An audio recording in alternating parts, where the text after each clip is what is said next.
Welcome to yet another exciting edition of TrouRok and Roll. In today's episode, of course, we have a wonderful couple who we interview and they share their journey to the wedding aisle. And of course, we'll give you the tips and nooks and on what to do and what not to do when you're preparing for your wedding. I'm your host, Glenora Shipura. Looking at it, you wouldn't believe it. But this is where some of the world's most exquisite diamonds come from. First discovered in 1908, our nation's diamonds have gone out into the world by the millions of carats, recovered both on shore and at sea. Each stone meets a demand that continues to grow. But what makes Namibian diamonds so unique? What makes them so highly desired? What makes Namibia diamond special is really their gem quality, simply because they travel thousands of kilometers from the kimberlite pipe into the Orange River mouth before they end up at the Atlantic Ocean. And because of this long journey that the diamond travels, it means that they're semi-polished, making them flawless and enhancing their alluvial beauty. We are Namdia, the only supplier of 100% Namibian diamonds directly to the market. We are the promise of Namibian diamonds fulfilled. Find out more about how we fulfill the promise. Visit us at www.namdia.na.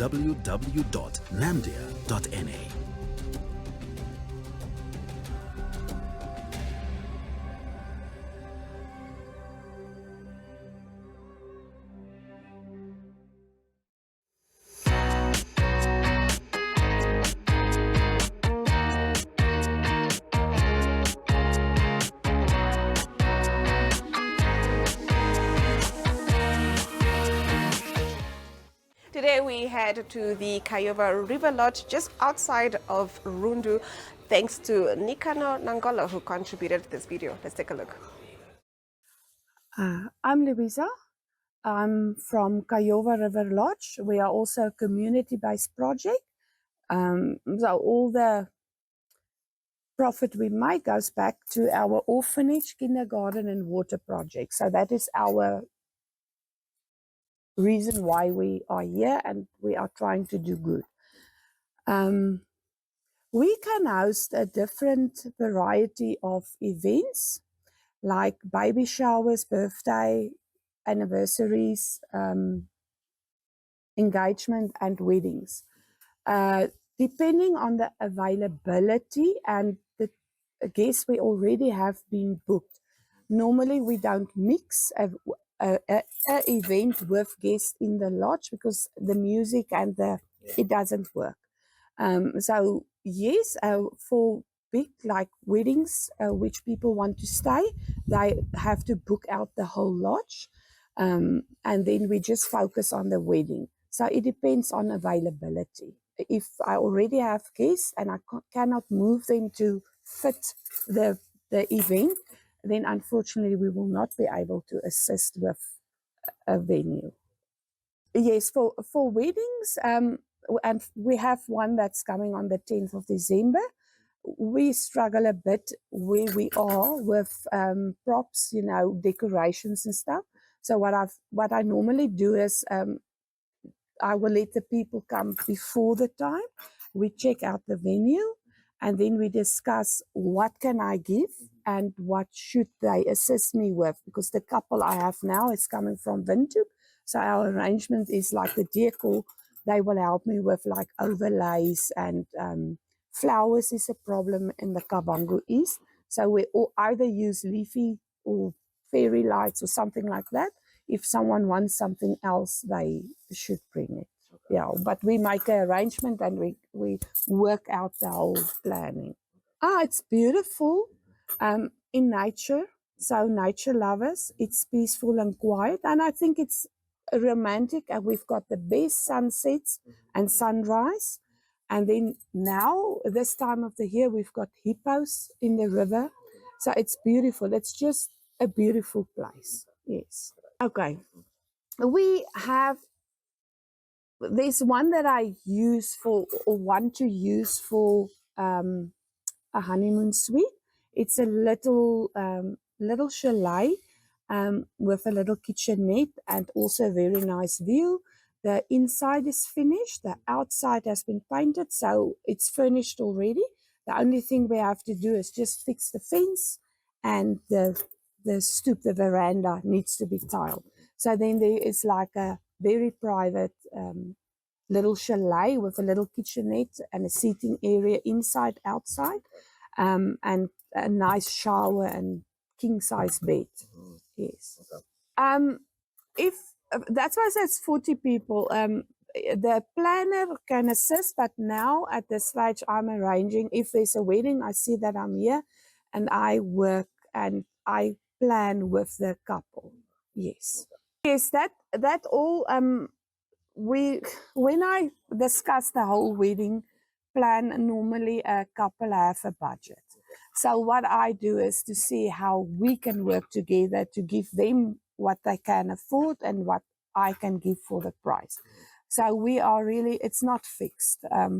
But what I expect, if it's a wedding or someone that's staying here for 1 or 2 nights, to book out the lodge, that I don't mix, because we are open for day visitors, and then I have to put up a notice that day visitors doesn't come in, because if we are busy with catering people that's really paying a lot, I just want to concentrate on them to give them the best day of their life. Yes. For me as a manager, a lot of things, memories, and just the nature and the ability that we have to assist also in the community with the orphanage. So the orphanage is really near to my heart. I have 45 children in the orphanage, and our smallest is babies. I think our youngest one is now 10 months, and our oldest girl is 18 years. And they are really why I really love it here, the children. Yes. And then the water projects is also assisting the ladies, because I think ladies in Africa really suffer. So that is good for the ladies, the water, although we have a little problems, but I'm sure we can work through. And then kindergarten. So all this, and it's, just, and also Kayo was one of the biggest work suppliers, job creators, where there is really no other big, in Diona, we are the biggest employer, except from government, but yeah. So, as we are here to create jobs for the community and better everyone's life. Because you know how it works. If one person is working or have employment, they look after 10 to 15 people on their salary. So that is very important. Yes.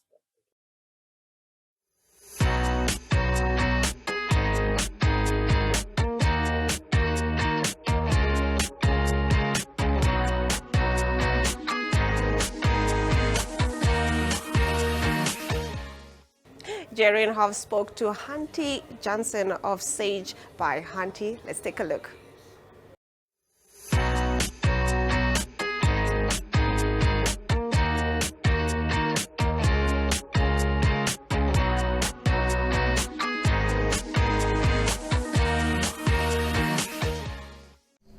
Hallo almal, ons kuier vandag hierso by Hantie Johnson van Sage by Hantie. En sy gaan vir ons die ins and outs vertel van hoe belangrik spysenering is vir 'n troue. Hantie, welkom hierso op TrouRok and Roll. Dankie Jorien, dankie dat ek die geleentheid het om met jou te chat. Jy is mos nou 'n gesoute hand as dit kom by 'n spysenering vir troues. Wat sou jy sê vir 'n paartjie wat nou binnekort gaan trou of vir jou hire om die spysenering te doen? Wat is die belangrikste aspek? Jorien, ek dink 'n trouereël kan baie oorweldigend wees. So ek dink mens moet regtig gaan sit en besluit, nommer 1, hoeveel geld jy wil spandeer, want dit is maar die grootste issue op die einde van die dag. En dan moet mens, ek weet mense is baie keer, weet jy nie presies wat jy wil hê nie, maar ja, ek dink jy moet onthou dat dit is jou troue. Dit is jou en jou aanstaande man se troue, en dit is nie jou skoonma of jou ma of jou familie of niemand se trou nie, dit is julle troue. Dit is waaroor dit gaan, dit is waaroor die dag gaan, En ja, ek dink dit is waar dit eers moet begin. Wat is jou beste aanbeveling vir mense wat 'n goedkoop troue wil doen? Ek weet, kry mens nog goedkoop troues? Nie regtig nie. Maar ons lewe in 'n tyd waar begrotings baie belangrik is en ek sien post-COVID het mense, hulle wil nog steeds trou want hulle is lief vir mekaar en hulle wil 'n toekoms bou. Verseker. Maar hulle het nie altyd die geld om dit te doen nie. So ek sien daar is 'n neiging dat troues baie kleiner raak. Verseker. Ek dink as mens regtig wil sny aan kostes, dan moet jy maar 'n tipe van 'n span kry in jou familie om jou te help. Verstaan, as dit is met kos maak of met versiering opmaak van die plek. Maar ek dink mens moet duidelike aanstellings hê vir daai mense, dat jy nie chaos het op jou dag om te weet dat maar my tannie sou die kos maak of my oom sou die plek opmaak of wat ook al hê. Maar ek dink dit is maar regtig waar jy die meeste geld spaar, is as jy iemand het wat jou kos vir jou maak. Ja, maar dis mos so waar jy So, wat is die lekkerste troue wat jy nog gedoen het? Die lekkerste troue wat ek al gedoen het, o genade, ek het actually ek het mos nou al 'n paar gedoen. Daar was al baie lekker, dis maar wat ek onlangs kan onthou, is ek het 'n troue gedoen in is dit Rinkenstein? Hier buite Windhoek. Rinkenstein. Ja. En die vrou, so ek is mal daaroor as mense so excited is oor kos en alles. En dit gee ook vir my lekker energie om spyskaarte te beplan en so. En haar kos was soos ek dink daar was, ek kan nie eens onthou nie, al haar kos was klein porsies gewees. So ek dink 90% van haar spyskaart het bestaan uit Otto Lengi se boeke, daai regtig nice, jy weet, meestal vegetariese goed ook. So dit was slaaie en dit was die beautifulste, jy weet, soos 'n tamatie en 'n seaweed salad en 'n klein bakkie en 'n klein, alles was klein geweest. So ons het dit so mooi gemaak en almal het soos die heeltyd net klein kossies geëet. Dit was so beautiful geweest. Oh, wow. Ja. Ja, jy sê, dit inspireer veral ouens wat minder geld het. Nou, die teenvoete daarvan is natuurlik een van die ergste troues wat jy al gehad het. Een van die ergste. Weet jy wat dit, ek sal nie sê dit was erg nie, want ek het agtergekom, maar dit was obviously vir my erg geweest, want ons weet, ons kulture in Namibia verskil baie. So ek het 'n troue gedoen buite Windhoek een keer en die mense, die pa en die ma het gekom, die dierbaarste mense en soos letterlik vir my stukke bees kom aflewer. Soos maar die dierbaarste mense en dan, jy weet, dan kom jy by betryd troues en dan is daar net soos 80 mense meer. Oh my goodness. Soos by die trou wat ons byvoorbeeld gedoen het, maar ons het soveel vleis gehad, so stukke bees, soos 2 beeste omtrent, sulke lompe vleis kom aflaai en ons moes net werk met dit, verstaan, maar aan die ander kant is die mense was ook so rustig geweest, verstaan, hulle was glad nie opgetens of enigiets nie. Dit help. Maar ek moet vir jou sê, ek het baie lank terug 'n koek gebak, of ek het koeke gebak. Ja, Antie, ek onthou met ons, saam met julle, kyk, mense, ons kom al 'n lang pad. Ja. Ons het al in Antie hulle se kombuis gesit, waar ons gewerk het aan koeke, en sy het toe al gesê, Jessie, dit moet meer as 10 jaar terug wees. Ek maak nie meer koeke nie. Ek weet, my man het gesê, dis of ons huwelik, of my koeke. Ek bedoel, ja, die troukoeke. Ja. Maar nee, ek kan nie daai senuwees, julle weet hoe julle sit in ekstra plate uitknip vir my chocolate bande en dit was 'n nagmerrie geweest. So elke job het sy uitdagings, maar mens geniet dit weer op die einde van die dag. Maar jy het seker ook mense wie jy kan aanbeveel om 'n koek te maak. Ek het regtig daar is 'n vroutjie, haar naam is Natasha. Sy's van artistry of so iets. Baie mooi koeke en dan Lisel van Heerden, sy bak heerlike koeke en baie mooi.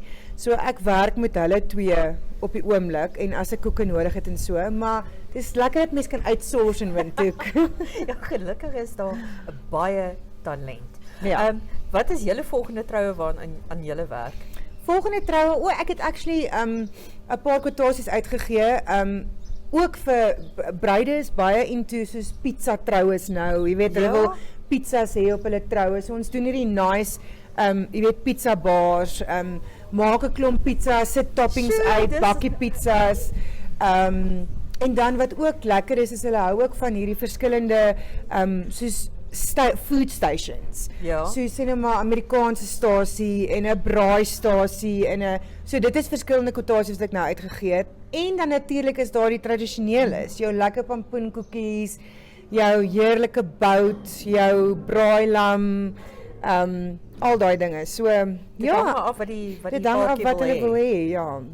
Nou ja, daar het julle dit. Baie dankie Hantie vir julle tyd en sterkte met Dankie Jereen. die kos sonder die koeke. Ja, sorry koek. Dankie.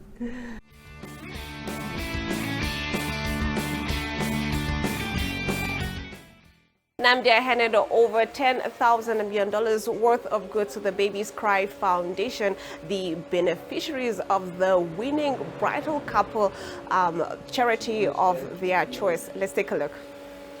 Look, today is really about love and giving intertwining.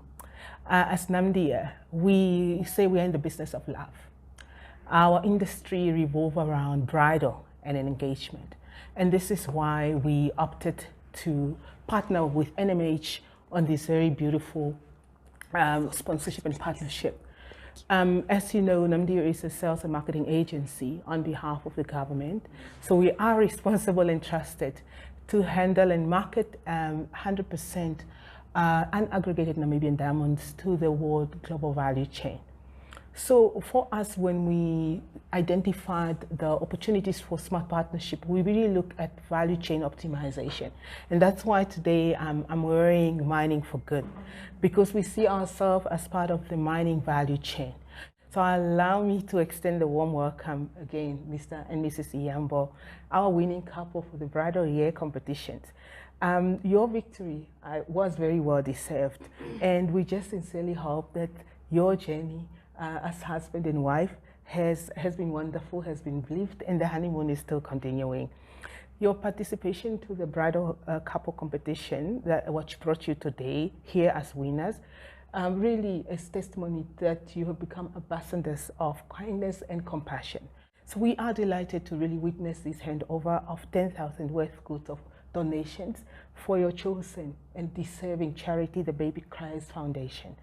As this was part of your winning prize, as Namdia, we've really gone out to make sure that we give about 70,000 Namibian dollar worth of prizes, so of which 10,000 of that was to the winning couple.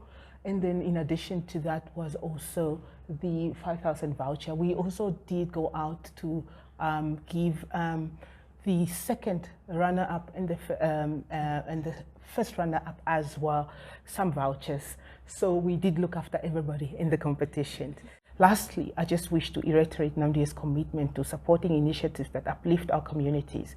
This is our second year as a proud sponsor to the bridal competition, and we eagerly anticipate at the next event where we hope to make a similar and even greater impact with the winning couple that will succeed you. No, we are very much delighted to be here today, this morning, to hand over the to the Baby Christ Foundation.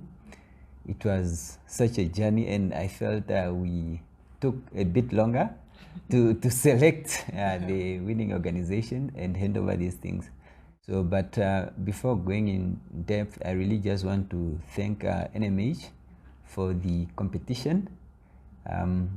We were inspired to join the competition because we have seen people winning great prizes and impacting the world. And this is what is also happening today. We would also like to thank the Namdia Foundation for coming on board to partner with NMH.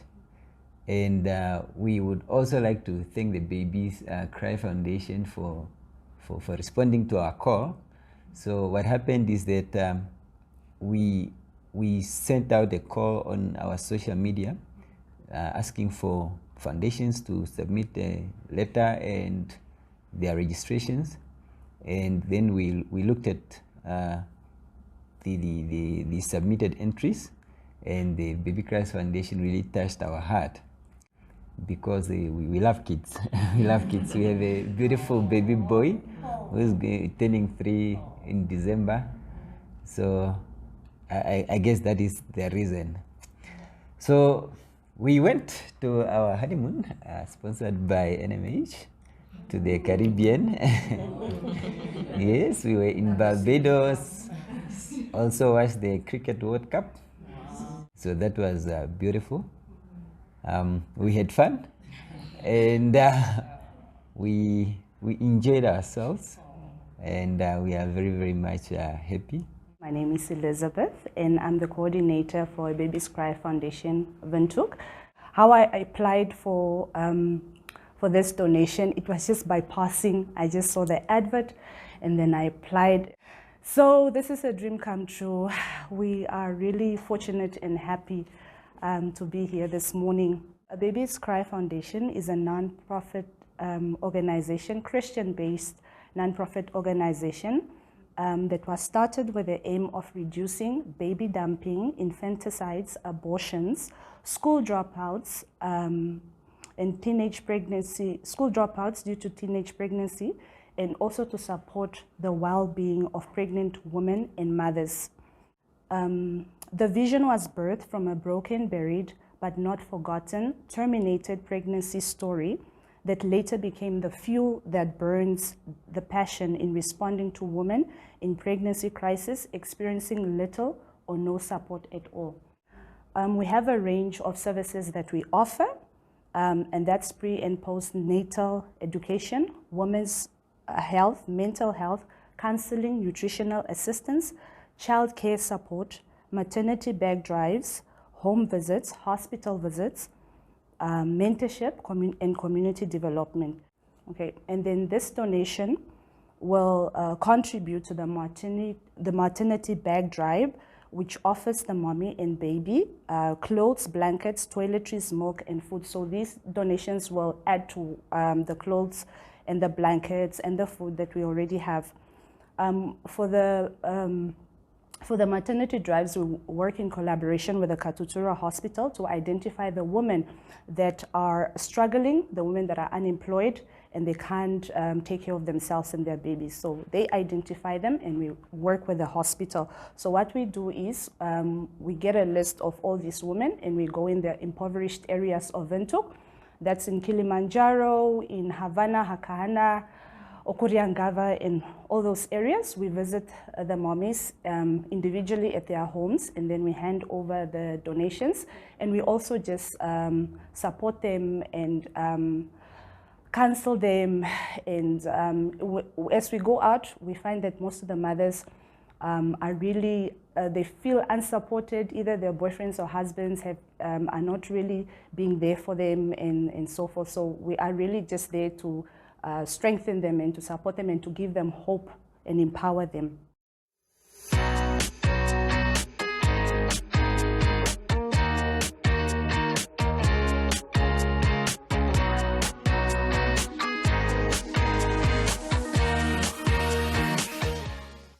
Weddings in the 1980s were characterized by bold choices, opulent decor, and a mix of both traditional and trendy elements. Here is a look at some of the key aspects. Flowers, large floral arrangements were a must, often featuring roses, lilies, and carnations. Baby's breath was a frequent addition to bouquets and centerpieces. Lighting. Soft, romantic lighting with lots of candles, chandeliers, and fairy lights was common. Themes. Themed weddings started to become popular with motifs like Hollywood glamour or fairy tale romance. Balloon arcs. Balloons, often in the wedding colors, were arranged in arcs or clusters as a major part of the decor. Food. Buffet-style meals were popular with a wide variety of dishes. The menus often included classics like chicken cordon, prime rib, and shrimp cocktail. For a touch of elegance, carving stations featuring roast beef or ham were sometimes set up. Pasta salads and layered salads in a glass bowl were common. Cheese or chocolate fondue stations added a fun and interactive element. Cake. Multi-tiered cakes were a norm, often with intricate piping and decorations. The larger, the better. Frosting. Buttercream was common, but fondant began to make an appearance. Attire.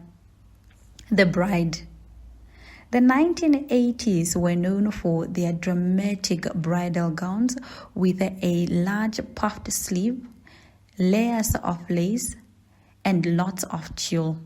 Princess Diana's 1981 wedding dress heavily influenced the bridal fashion with its extravagant train and full skirt. Veils were long and often accompanied by elaborate headpieces or tiaras. Brides often wore gloves, and pearls were very popular. Groom. Grooms typically wore a classic tuxedo, though pastel colors suits and ruffled shirts were also trendy.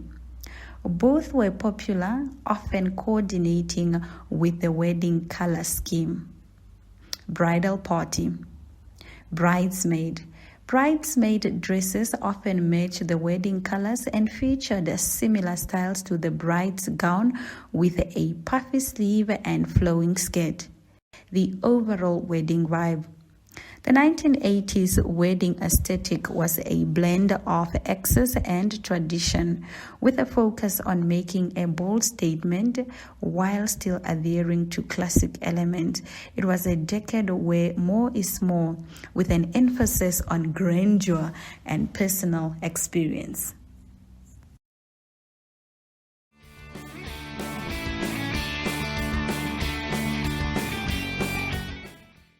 And with that, we've come to the end of yet another exciting edition of TrouRok and Roll. Don't forget to catch us again next month, same time, same place.